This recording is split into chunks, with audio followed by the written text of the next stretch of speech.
एक बाझिन औरत छठी मैया से चैलेंज करता कि हे माई, सबका की लाद औलाद दिहलू और हमके बाझिन बना दिहलू, हमरा पूरा करो तब हम जाने कि तहरा में शक्ति बा। और का कहता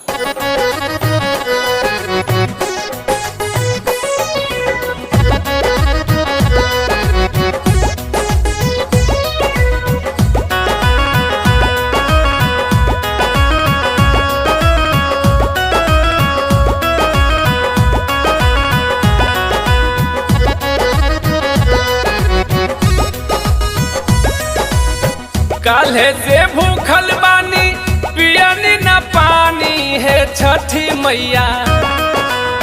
काल्हे से भूखल बानी पियनी न पानी है छठी मैया। भर दो हमर गोद तब जानी है छठी मैया। भर दो हमर गोद तब जानी है छठी मैया।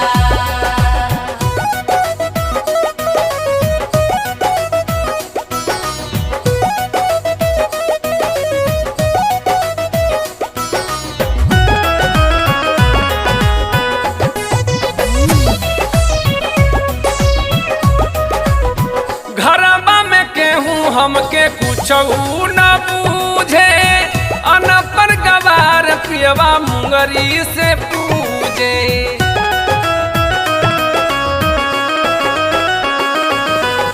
घरबा में केहू हमके कुछ न बूझे, अनपढ़ गवार पियवा मुंगरी से पूजे।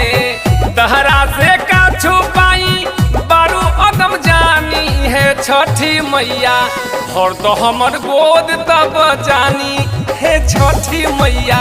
भर दो हमर गोद तब जानी है छठी मैया।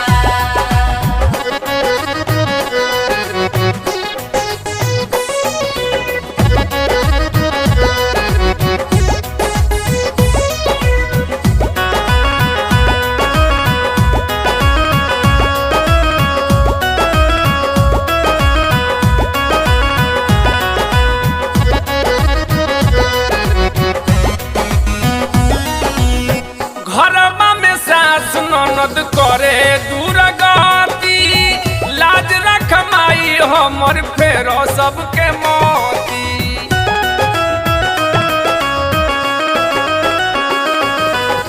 घरबा में सास ननद करे दूरगति, लाज रखल माई हमर फेरो सबके मोती। जिए के आधार दे दा अबला हम बानी है छठी मैया। भर दो हमर गोद तब जानी है छठी मैया। भर दो हमर गोद तब जानी है छठी मैया।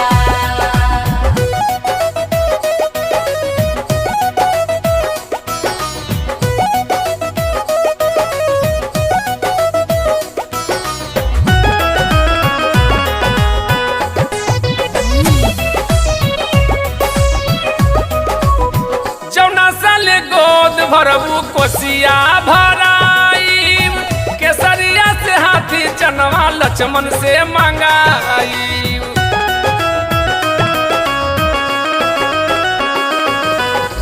जौना साले गोद भरबू कोसिया भराई, केसरिया से हाथी चनवा लक्ष्मण से मंगाई।